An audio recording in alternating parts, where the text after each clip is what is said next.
আসসালামু আলাইকুম। সপ্তম শ্রেণীর প্রিয় ছোট বন্ধুরা, আশা করি তোমরা সবাই খুব ভালো আছো। তো তোমাদের জন্য তথ্য প্রযুক্তির নতুন টিউটোরিয়াল নিয়ে হাজির হলাম। তো 2026 সালের এটা হচ্ছে একদম নতুন বই। তো তোমাদের সবাইকে জানাই নতুন বছর 2026-এর শুভেচ্ছা। এই যে 2026, তো আইসিটিতে ভালো করার জন্য বা কোনো কিছু শিখতে চাইলে আসলে আইসিটিটা হচ্ছে এমন একটা সাবজেক্ট, এটা হচ্ছে প্র্যাকটিক্যালি শেখার বিষয়। তো যদি তুমি কোনো কিছু শিখতে চাও তাহলে আমার এই সম্পূর্ণ প্লেলিস্টটা দেখতে পারো। আমি ধারাবাহিকভাবে সম্পূর্ণ অধ্যায়গুলো কভার করব। তো আশা করি তোমরা সবাই ভিডিওগুলো দেখবা, এবং সাথে সাথে যদি তোমাদের কারো ল্যাপটপ বা কম্পিউটার থাকে তাহলে আমি কিন্তু প্র্যাকটিক্যাল দেখাবো। এই যে এখানে ওয়ার্ড প্রসেস আছে, এটা প্র্যাকটিক্যাল দেখাইবো। ওকে, তো আমার সাথে প্র্যাকটিক্যালও দেখতে পারো, করতে পারো তোমরা। বা আমার অনেক ভিডিও আছে ইউটিউবে আপলোড দেওয়া, এই যে বেসিক ওয়ার্ড প্রসেসিং নিয়ে, এগুলো দেখতে পারো। তো প্রথমে আমরা সূচিপত্রটার সাথে একটু পরিচয় হয়ে নেই। এই যে সূচিপত্র, তোমাদের অধ্যায় হচ্ছে 5টা। এই যে প্রথম অধ্যায়, দ্বিতীয় অধ্যায়, তৃতীয় অধ্যায়, চতুর্থ অধ্যায়, পঞ্চম অধ্যায়। প্রথম অধ্যায়ের নাম প্রাত্যহিক জীবনে তথ্য যোগাযোগ প্রযুক্তি, তার মধ্যে পৃষ্ঠা হচ্ছে 16টা। দ্বিতীয় অধ্যায়ের নাম হচ্ছে কম্পিউটার সংশ্লিষ্ট যন্ত্রপাতি, এটা একটু 17 থেকে 36 পৃষ্ঠা। তারপর তৃতীয় অধ্যায়ের নাম হচ্ছে নিরাপদ ও নৈতিক ব্যবহার, এখানে আছে এত পৃষ্ঠা থেকে এত পৃষ্ঠা। চতুর্থ অধ্যায়ের নাম হচ্ছে ওয়ার্ড প্রসেসিং। আর পঞ্চম অধ্যায়ের নাম হচ্ছে শিক্ষায় ইন্টারনেটের ব্যবহার। তো আর দেরি কেন, চলো শুরু করি প্রথম অধ্যায় দিয়ে।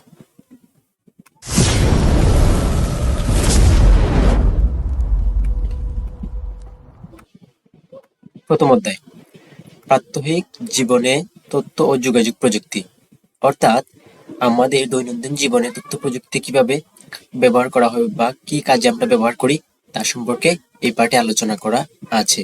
এখানে দেখাই যাইতেছে এই যে বাবা ছেলে হবে হয়তোবা, উনি হয়তোবা বাবা, ও হয়তোবা ছেলে, হয়তোবা কম্পিউটারে বা ল্যাপটপে কোনো কিছু দেখতেছে বিনোদনমূলক। তো এই অধ্যায় শেষে আমরা কি কি শিখবো একটু দেখে নেই। এই অধ্যায় শেষে আমরা ব্যক্তিগত জীবনে ব্যক্তি জীবনে তথ্য ও যোগাযোগ প্রযুক্তি ব্যবহার ব্যাখ্যা করতে পারবো। 2 নম্বর, কর্মক্ষেত্রে তথ্য প্রযুক্তি ব্যবহারের ক্ষেত্র চিহ্নিত করতে পারবো। 3 নম্বর, কর্মক্ষেত্রে তথ্য ও যোগাযোগ প্রযুক্তি ব্যবহারের গুরুত্ব বিশ্লেষণ করতে পারবো। 4 নম্বর, সমাজ জীবনে তথ্য ও যোগাযোগ প্রযুক্তির মূলভাব বা প্রভাব মূল্যায়ন করতে পারবো। ওকে, তো এই যে আজকে আমরা এই পর্বে আমরা শুধু পার্ট 1 নিয়ে আলোচনা করব। ওকে, এই পর্বে আমরা শুধু পার্ট 1 নিয়ে আলোচনা করব। তো পার্ট 1, ব্যক্তি জীবনে তথ্য যোগাযোগ প্রযুক্তি, অর্থাৎ আমাদের যার যে পার্সোনাল লাইফে যে আমরা তথ্য প্রযুক্তি কিভাবে ব্যবহার করি তার কথা এখানে বলা হয়েছে। পৃথিবীতে কত নতুন নতুন প্রযুক্তি জন্ম হচ্ছে, আমরা হয়তো তার সবগুলোর কথা জানতেও পারি না। অবশ্যই আমরা জানি না, আমাদের যেগুলো প্রয়োজন এগুলো সম্পর্কে জানি। প্রয়োজনের তাগিদে আমাদেরকে শিখতে হয়, প্রয়োজনের তাগিদে আমাদেরকে জানতে হয়, তাই সেগুলো হয়তো আমাদের জীবনে কোনো প্রভাব ফেলতে পারে না। কিন্তু তথ্য ও যোগাযোগ প্রযুক্তি এমন একটি প্রযুক্তি যেটি আমাদের সবার জীবনেই কোনো না কোনোভাবে প্রভাব ফেলেছে। হইতে পারে তোমরা বা আমরা হয়তো বা শিক্ষার্থী, তো আমরা তো আইসিটি সম্পর্কে জানি, কিন্তু দেখা যাইতেছে যে যারা শিক্ষার্থী না তাদেরও কি আইসিটি দরকার, প্রয়োজন পড়ে।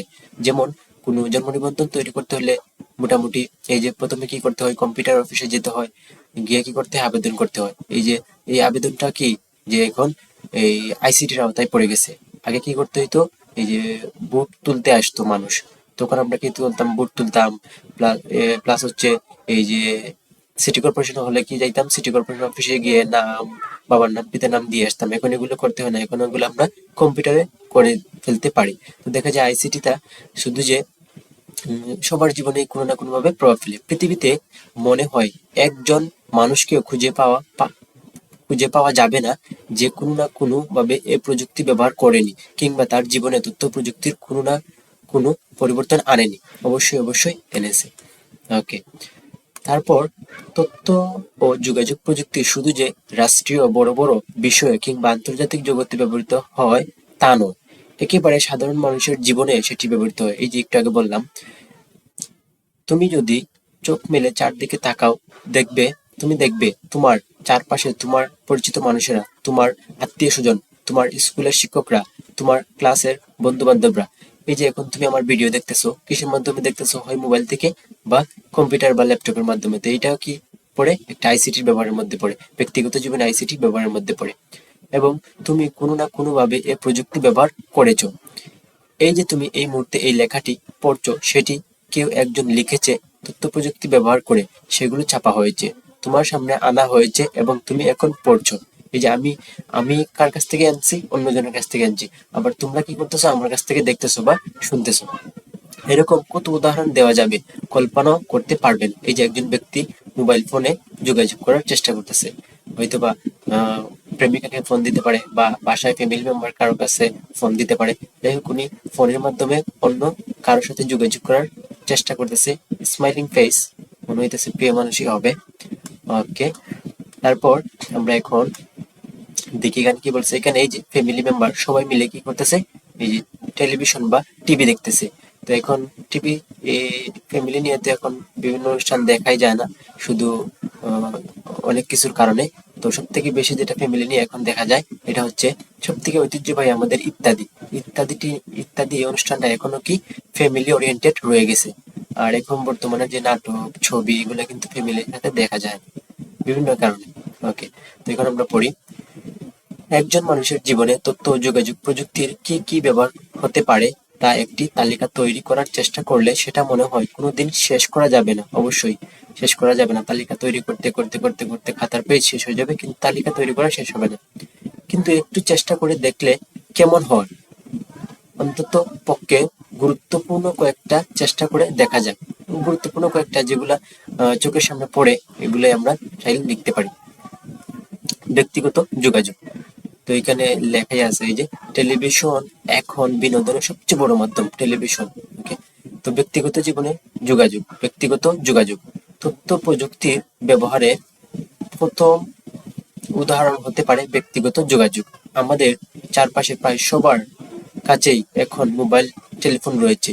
যে কেউ এখন ইচ্ছে করলে অন্য একজনের সাথে মোবাইল টেলিফোনে যোগাযোগ করতে পারে।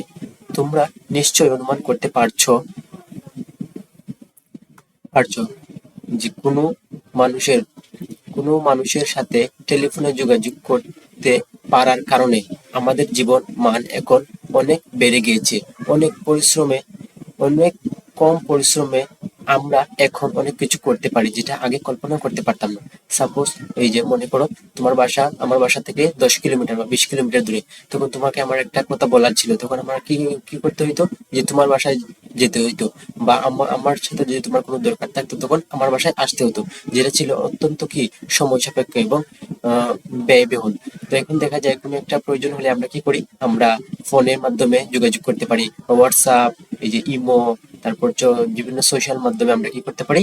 যোগাযোগ করতে পারি, যেটা আমাদের কি করছে? একই সাথে সময় সাশ্রয় হয়েছে, সাথে কি পরিশ্রমও কমে গেছে। তারপর বিনোদন, বিনোদনের ক্ষেত্রে তথ্য প্রযুক্তি, এই যে বিনোদন, এই যে গেমিং, গেমিং খেলি আমরা। এখন তো বর্তমানে তোমরা সপ্তম শ্রেণীর বা স্কুলের বাচ্চা কাচ্চারা তো বেশিরভাগ কি করে? ফ্রি ফায়ার, তারপর আছে পাবজি, এগুলাই নিয়ে ব্যস্ত থাকে। তো এগুলো কিন্তু এডিকশন হওয়া যাবে না, এডিক্টেড হওয়া যাবে না। ওকে, খেলতে পারো সামান্য সময়ের জন্য, কিন্তু খুব বেশি খেলা যাবে না। আর না খেললে তো খুবই ভালো। ওকে, তো বিনোদনের ক্ষেত্রে দেখি, তথ্য ও যোগাযোগ প্রযুক্তি দিয়ে আমরা যে শুধু কাজ করতে পারি তা নয়, এটা এখন বিনোদনের চমৎকার মাধ্যম হয়ে দাঁড়িয়েছে। আগে গান শোনার জন্য মানুষকে আলাদাভাবে কোনো একটা যন্ত্র কিনতে হতো, এখন মোবাইল টেলিফোনেই সে গান শুনতে পারে। তো আমি যখন এই যে ক্লাস 5 বা ষষ্ঠ শ্রেণীতে পড়ি, তখন দেখা যেত MP3, মোবাইল ফোনে গান খুব কম বাজতো, তখন মানুষ কি করতো? এক্সট্রা MP3 কিনতো, কিনে গান শুনতো। এখন তো আধুনিক হয়ে গেছে সবকিছু, মোবাইলে এখন সবকিছু পাওয়া যায়। একটা সময় ক্যামেরা ছিল শুধু ধনীদের ব্যবহারের বিষয়। এই যে একটা সময় শুধু ধনীরা ব্যবহার করতো ক্যামেরা, অথবা যাদের ফটো স্টুডিও ছিল, যারা ফটো তোলার কাজ করতো বা ব্যবসা করতো, তাদের ছিল। সাধারণ মানুষেরা নাগাড়ি পাইতো না। তাও কি ছিল? অনেক ওল্ড বা পুরাতন ছিল, যে নেগেটিভ ছবি পাওয়া যেত। ব্যবহারের বিষয়, এখন সাধারণ স্মার্টফোন দিয়েই যে কোনো ছবি তুলতে পারে, ভিডিও করতে পারে। এখন আমরা কি করতে পারি? ফোন দিয়ে কি করতে পারি? সুন্দর ছবি তুলতে পারি, ভিডিও বানাতে পারি। ওকে, তো এখন তো আমরা খুব খুব বেশি সেলফি তুলি, ফটো তুলি কি দিয়ে? এই স্মার্টফোন দিয়ে। ওকে, মোবাইল টেলিফোন ধীরে ধীরে বুদ্ধিমান একটা যন্ত্র হয়ে দাঁড়িয়েছে। এটা দিয়ে অনেক ধরনের কাজ করা যায়। ঠিক সেরকম কম্পিউটারও ছোট হতে শুরু করেছে। যে ডেস্কটপ থেকে ল্যাপটপ, প্রথমে ছিল কি ডেস্কটপ, তারপরে ডেস্কটপের ছোট ভার্সন কি ল্যাপটপ, ল্যাপটপের ছোট ভার্সন কি ল্যাপ ল্যাপ ল্যাপটপ থেকে তো কি নোটবুক, নোটবুক থেকে স্মার্টফোন। অর্থাৎ এই যে ক্রমান্বয়ে ডিভাইসগুলো কি হয়ে আসছে, ছোট হয়ে আসছে। এই যে প্রথমে একটা কম্পিউটার ছিল একটা বিশাল গড়ে, বিশাল একটা বড় বাসায় কম্পিউটার ছিল, বাসার মতো বড় কম্পিউটার ছিল। তো এখন কি হয়েছে যে একটা ডেস্কটপ হয়েছে, তারপর ল্যাপটপ, এখন নোটবুক, নোটবুক থেকে স্মার্টফোন। অর্থাৎ আমাদের হাতে এমন একটা যন্ত্র চলে আসছে যেটা দিয়ে আমরা অসংখ্য কাজ করতে পারি। যেখানে কি লেখা, জিপিএস পৃথিবীর যে কোনো জায়গায় অবস্থান বের করতে পারে। GPS, okay, GPS global positioning system, global positioning system, যে GPS global positioning system, GPS global, global positioning, global positioning. আর এস হচ্ছে সিস্টেম, এস থেকে সিস্টেম। তো এটা গ্লোবালি তোমার পজিশন বা আমার পজিশন কোথায়, এটা জিপিএস এর মাধ্যমে আমরা জানতে পারি। গাড়ি চালিয়ে কোথায় যাওয়ার প্রথম শর্তই হচ্ছে আমাদের পথঘাট চিনতে হবে। কেউ যদি পথঘাট চিনতে না পারে তাহলে সে কেমন করে গন্তব্যে পৌঁছাবে। অথচ মজার ব্যাপার হলো, কোথাও যেতে হলে এখন কাউকে পথঘাট চিনতে হয় না। কিসের কারণে? এই জিপিএস লোকেশনের কারণে। পৃথিবীটাকে ঘিরে অনেক উপগ্রহ ঘুরছে, তারা পৃথিবীতে সংকেত পাঠায়। সেই সংকেতকে বিশ্লেষণ করে যে কোনো মানুষ বুঝে ফেলতে পারে সে কোথায় আছে। তার সাথে একটা জায়গায় ম্যাপকে জুড়ে দিতে পারলেই একজন মানুষ যে কোনো জায়গায় চলে যেতে পারবে। এই যে আমরা গুগল ম্যাপ দেখে বিভিন্ন জায়গায় এখন চলে যাই। নতুন একটা কোনো জায়গায় যদি ভ্রমণ করতে যাই, তখন আমরা কি ইউজ করি? গুগল ম্যাপ ইউজ করি, যে লোকেশন জানার জন্য। কাউকে আমরা জিজ্ঞাসা করি না। আজকাল নতুন সব গাড়িতেই জিপিএস লাগিয়ে দেওয়া হয়। কোথাও যেতে হবে সেটি জিপিএস এ নির্দিষ্ট করে দিলে জিপিএস গাড়ির ড্রাইভারকে সঠিক পথ বাতলে বাতলে দিয়ে গন্তব্যে পৌঁছে দিতে পারবে। অর্থাৎ জিপিএসটা যদি আমরা চালু করে, ড্রাইভার যিনি যিনি থাকেন উনি যদি জিপিএস চালু করেন, তখন জিপিএস কি লোকেশন বলে দিবে যে এদিকে যাও, এদিকে যাও, এদিকে যাও, তারপরে এদিকে যাও। 12 মে 2018 বাংলাদেশের প্রথম স্যাটেলাইট মহাকাশে প্রেরণ করা। এই যে জিনিসটা, এই কথাটা মনে রাখবে, 12 মে 2018 সালে বাংলাদেশের প্রথম স্যাটেলাইট মহাকাশে প্রেরণ করা হয়। তো বাংলাদেশের প্রথম যে স্যাটেলাইট, এটা কত সালে মহাকাশে প্রেরণ করা হয়? 2018 সালে কত তারিখে? 12 মে। বাংলাদেশ স্যাটেলাইট 1 নামের এই মহাকাশ যানটির যুক্তরাষ্ট্রের কেনেডি মহাকাশ কেন্দ্র থেকে উৎক্ষেপণ করা হয়। তো বাংলাদেশ স্যাটেলাইটের নাম কি? এই যে বাংলাদেশ স্যাটেলাইট 1, বাংলাদেশ স্যাটেলাইট 1 নামের এই মহাকাশ যানটি যুক্তরাষ্ট্রের কেনেডি মহাকাশ কেন্দ্র থেকে উৎক্ষেপণ করা হয়। নিজস্ব স্যাটেলাইটের অধিকারী দেশগুলোর মধ্যে বাংলাদেশ পৃথিবীর 57তম দেশ। এই যে এখানে অনেকগুলো ইনফরমেশন। এই যে একটা মনে রাখবা, 12 মে 2018 সালে কি করা হয়? মহাকাশে এটা কি করা হয়েছে? এই যে স্যাটেলাইট উৎক্ষেপণ করা হয়েছে। আর স্যাটেলাইটের নাম কি? স্যাটেলাইট 1। আর কততম দেশ হিসেবে আমরা স্যাটেলাইটের যুগে প্রবেশ করি? 57তম দেশ হিসেবে। তো এই যে দলগত কাজ, তো দলগত কাজের তোমরা সমাধান চাইলে আমাকে জানিও। তোমরা যদি মনে করো যে আমি করে দিব, তাহলে কমেন্টে জানাও, আমি দলগত কাজের সমাধান পরবর্তী পর্বে দিব। আর যদি মনে করো তোমরা পারবা, তাহলে নিজে নিজে করে নিও। এখন আমরা এই যে নতুন শব্দ যে শিখলাম, এগুলা কি? এই যে ডেস্কটপ কি, ল্যাপটপ কি, নোটবুক কি, স্মার্টফোন কি, জিপিএস কি, বাংলাদেশ স্যাটেলাইট 1, এগুলা কি? এগুলা নিয়ে একটু বিস্তারিত দেখবো। তো দেখি যে নতুন শব্দ। এই যে নতুন শব্দ, 1 নম্বর হচ্ছে এই যে desktop, laptop, notebook, smartphone, GPS, Bangabandhu satellite. বা এখন তো এটা হয়েছে এই যে বাংলাদেশ স্যাটেলাইট। বাংলাদেশ স্যাটেলাইট নাম মনে হয় পরিবর্তন হয়ে গেছে। আগে তো বঙ্গবন্ধু স্যাটেলাইট ছিল, এখন কি হয়েছে? বাংলাদেশ স্যাটেলাইট হয়ে গেছে। ওকে। তো ডেস্কটপ কম্পিউটার, এটি একটি স্থির ব্যক্তিগত কম্পিউটার যা মূলত স্থির, এটা কিন্তু স্থির, কোনো জায়গায় নেওয়া যায় না, যা মূলত অফিস বা বাসা নির্দিষ্ট স্থানে ব্যবহৃত হয়। এর অংশগুলো আলাদা থাকে, যেমন মনিটর আলাদা, কিবোর্ড আলাদা, সিপিইউ কি, সবগুলো আলাদা আলাদা থাকে। তিন, ওকে। এটি সাধারণত ল্যাপটপের চেয়ে বেশি শক্তিশালী ও আপগ্রেড যোগ্য। অর্থাৎ ল্যাপটপ থেকে কিন্তু এই যে ডেস্কটপ অনেক শক্তিশালী। তো মনে করো যে তুমি একটা ল্যাপটপ নিছো 50,000 টাকা দিয়ে, আর তোমার বন্ধু একটা কিনেছে ডেস্কটপ নিছে 50,000 টাকা দিয়ে। তুমি ল্যাপটপ নিলে 50,000, তোমার বন্ধু ডেস্কটপ নিছে 50,000। তো ওর যে ডেস্কটপ নিছে এর কি কাজ বেশি করতে পারবে ওই ডেস্কটপ দিয়ে, অর্থাৎ শক্তিশালী থাকবে বেশি তোমারটা থেকে। তুমি কোনো বাড়ি কাজ করতে পারবা না, like video editing, graphics design করতে পারবা, কিন্তু স্মুথলি করতে পারবে না, আরামসে করতে পারবে না, তোমার বন্ধু যেরকম আরামসে করতে পারবে। তারপর ল্যাপটপ, একটি বহনযোগ্য ব্যক্তিগত কম্পিউটার যাতে স্ক্রিন, কিবোর্ড ও ব্যাটারি একই সঙ্গে থাকে। এটা কিন্তু সব কি থাকে, এই যে কি কম্পিউটারে স্ক্রিন, কিবোর্ড, ব্যাটারি সব কি থাকে, এই যে একই সঙ্গে থাকে।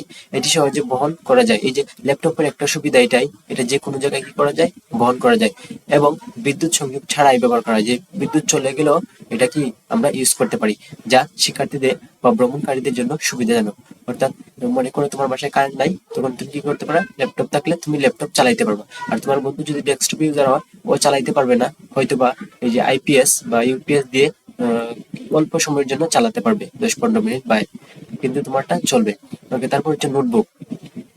এটি ল্যাপটপের একটি পাতলা ও হালকা সংস্করণ। অর্থাৎ ল্যাপটপ মনে করো যদি হয় 2 কেজি, তো এটা হবে কত কেজি, 1 কেজি, এরকম। এটা একটু পাতলা আর কি, হালকা সংস্করণ। সাধারণত এটা আরো বেশি বহনযোগ্যতার জন্য ডিজাইন করা হয় এবং দৈনন্দিন হালকা কাজের জন্য উপযোগী। অর্থাৎ এটা কিন্তু হালকা কাজের জন্য, বাড়ি কাজের জন্য না। ওকে, কিন্তু ল্যাপটপের মতোই বহনযোগ্য। তারপর স্মার্টফোন, এটা তো সবাই জানি আমরা স্মার্টফোন কি। একটি আধুনিক মোবাইল ফোন যা কম্পিউটার ও মিডিয়া প্লেয়ারের মতো বহুবিধ কাজ করতে পারে। এতে ইন্টারনেট, অ্যাপ ব্যবহার, ছবি তোলা, জিপিএস সহ আরো অনেক উন্নত ফিচার থাকে। তারপর হচ্ছে যে জিপিএস, আগেই বলেছি জিপিএস। এটি একটি স্যাটেলাইট ভিত্তিক সিস্টেম। কি ভিত্তিক সিস্টেম? স্যাটেলাইট ভিত্তিক সিস্টেম, যা পৃথিবীর যে কোনো স্থানে আপনার সঠিক অবস্থান, গতি ও সময় নির্ধারণ করতে সাহায্য করে। এটি নেভিগেশন ও দিক নির্দেশনার জন্য ব্যাপকভাবে ব্যবহৃত হয়। ওকে, তারপর সর্বশেষ যে বঙ্গবন্ধু স্যাটেলাইট বা বাংলাদেশ স্যাটেলাইট 1, বঙ্গবন্ধু স্যাটেলাইট বা বাংলাদেশ স্যাটেলাইট 1 বাংলাদেশের প্রথম নিজস্ব যোগাযোগ উপগ্রহ। কি? এই যে স্যাটেলাইট 1, বাংলাদেশ স্যাটেলাইট 1। এটি 2018 সালে উৎক্ষেপণ করা হয় এবং এর প্রধান কাজ হলো বাংলাদেশের নিজস্ব টেলিযোগাযোগ, এই যে বাংলাদেশের কি নিজস্ব টেলিযোগাযোগ, টেলিভিশন সম্প্রচার, ইন্টারনেট সেবা নিশ্চিত করা এবং বিদেশি স্যাটেলাইটের উপর নির্ভরতা কমানো। তো এটা কিন্তু স্যাটেলাইটের যুগে প্রবেশ করা। আমরা কততম দেশে প্রবেশ করেছিলাম? 57তম দেশ হিসেবে স্যাটেলাইটের যুগে প্রবেশ করেছিলাম। তো এই তো ছিল পার্ট 1 নিয়ে সম্পূর্ণ আলোচনা। তো ভিডিওটি যদি ভালো লেগে থাকে তাহলে অবশ্যই স্কিল হাব বাংলাদেশ চ্যানেলটা সাবস্ক্রাইব করবা এবং বন্ধুদের সাথে ভিডিওগুলো অবশ্যই শেয়ার করবা, যেন তোমার বন্ধুরা কি করতে পারে, শিখতে পারে। সো পরবর্তী পর্বে আমরা পার্ট 2 নিয়ে আলোচনা করব। ততক্ষণ পর্যন্ত ভালো থাকো, সুস্থ থাকো এবং স্কিল হাব বাংলাদেশের সাথেই থাকো। আসসালামু আলাইকুম।